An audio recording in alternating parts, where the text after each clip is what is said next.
Imagine a city under siege, its streets echoing with the sounds of war. It's April of 1945, and in the heart of Berlin, old men and teenage boys stand shoulder to shoulder behind makeshift barricades.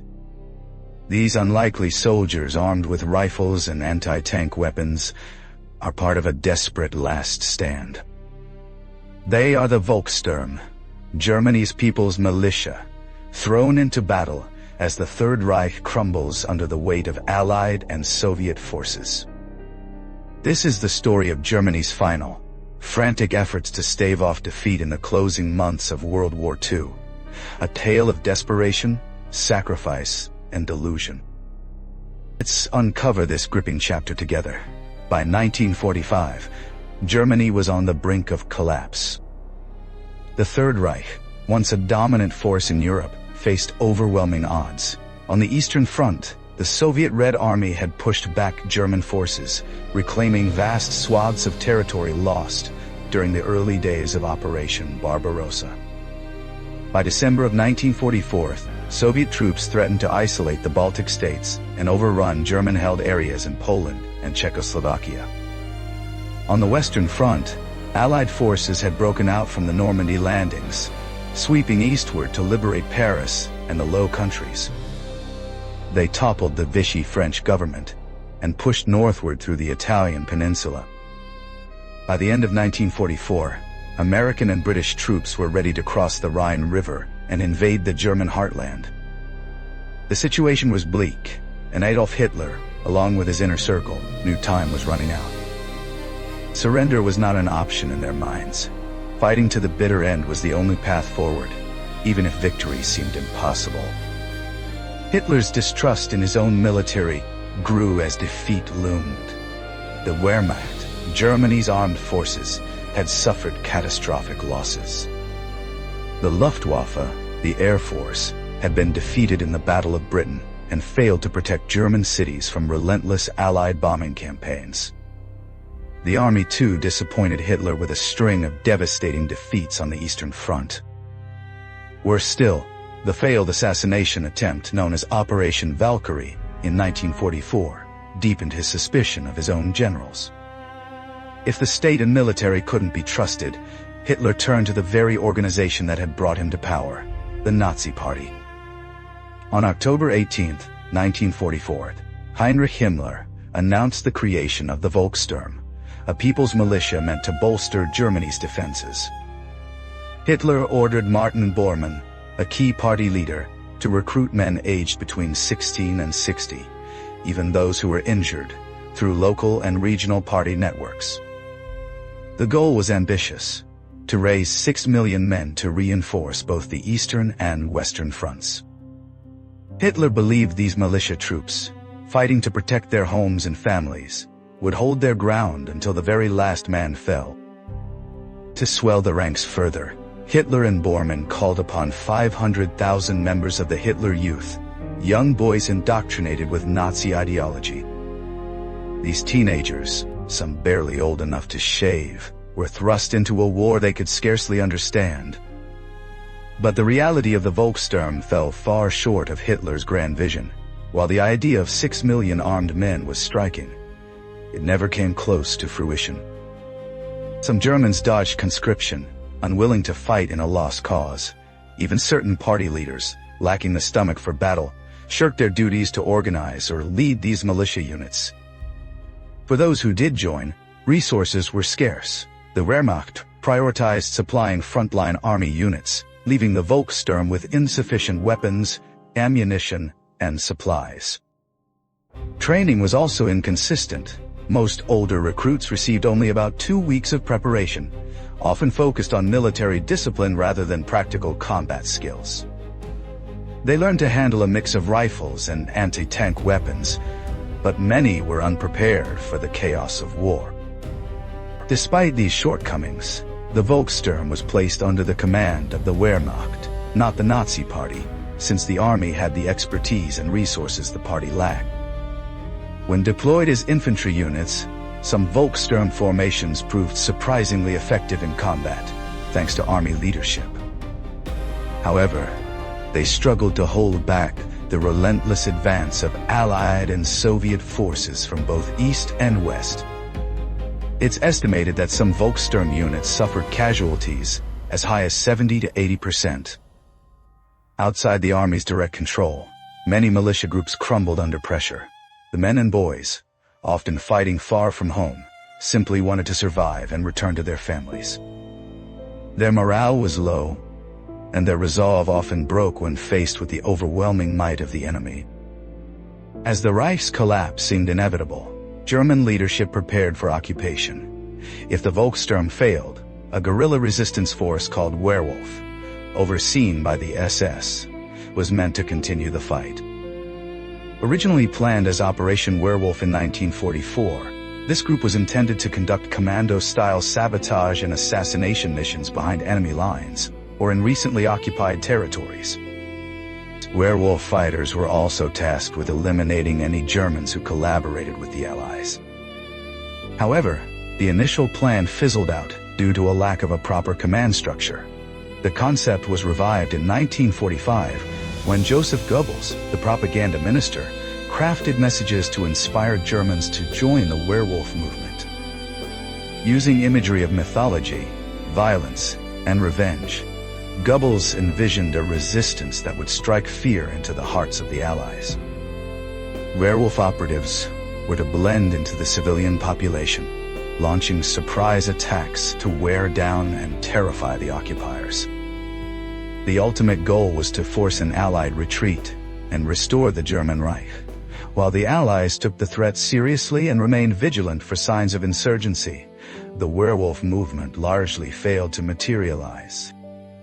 Beyond occasional sniper attacks on occupying troops or the killing of German collaborators, no widespread underground resistance emerged.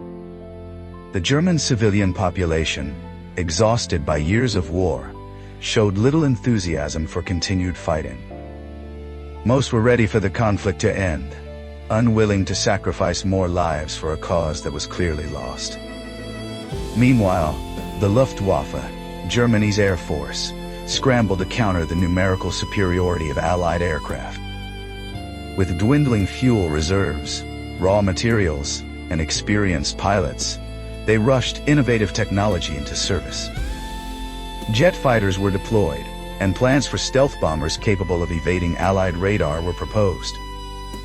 However, these cutting-edge designs couldn't overcome the Reich's dire shortages. During Operation Bodenplatte on New Year's Day of 1945, the Luftwaffe launched a surprise attack on Allied airfields in the Netherlands, Belgium, and France.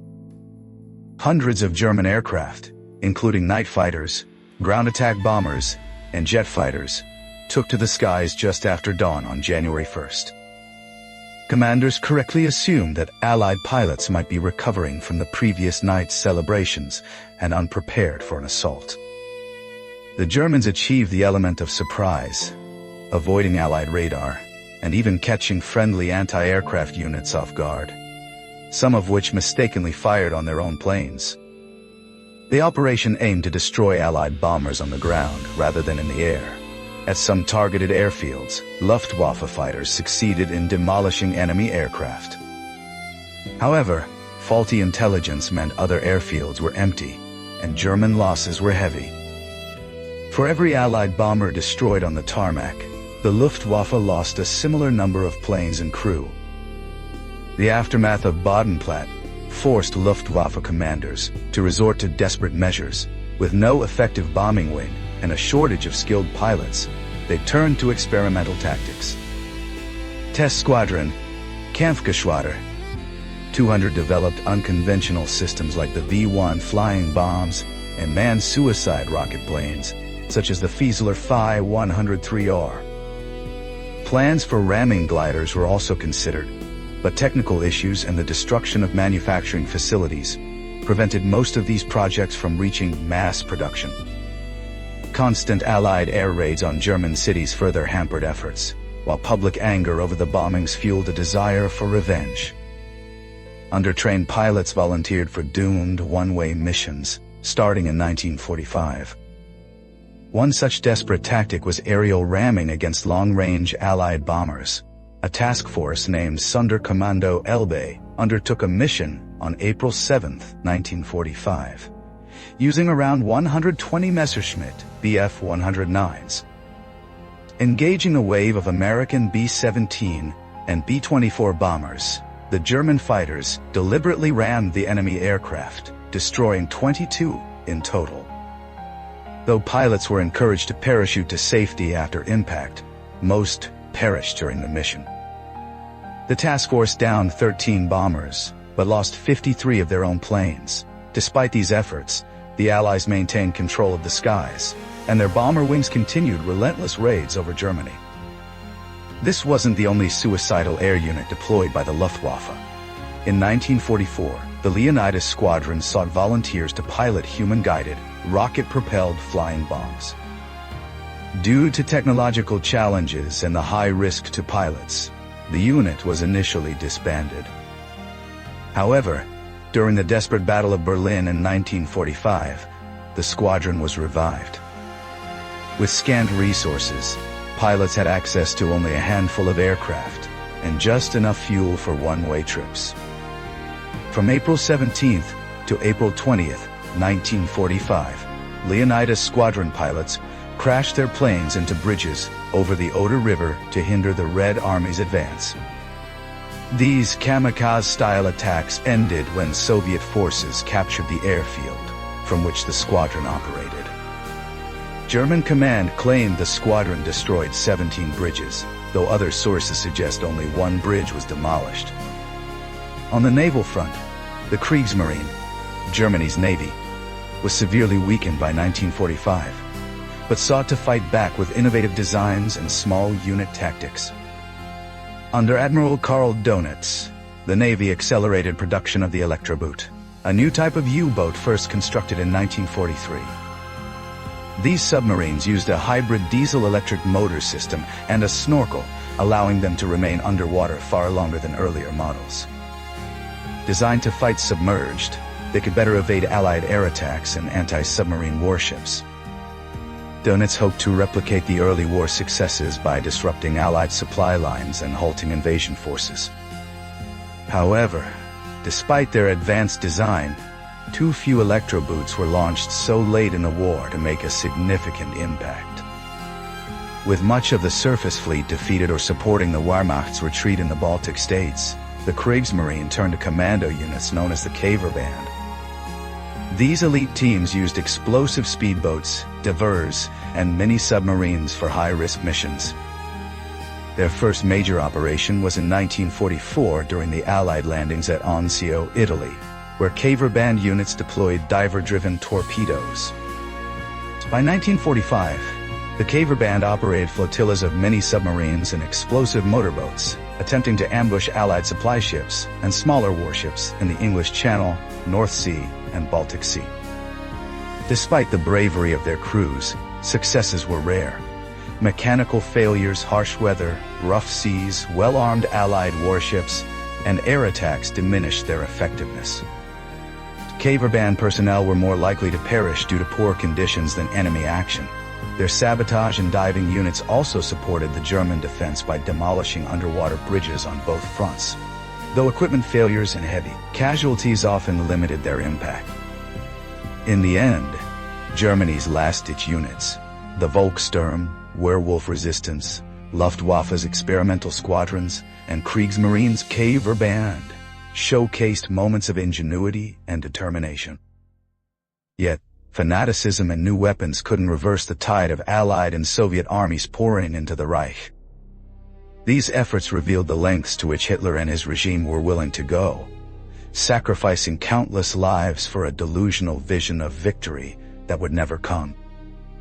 The cost was staggering, with untold numbers of men, women, and children caught in the crossfire of a war already lost.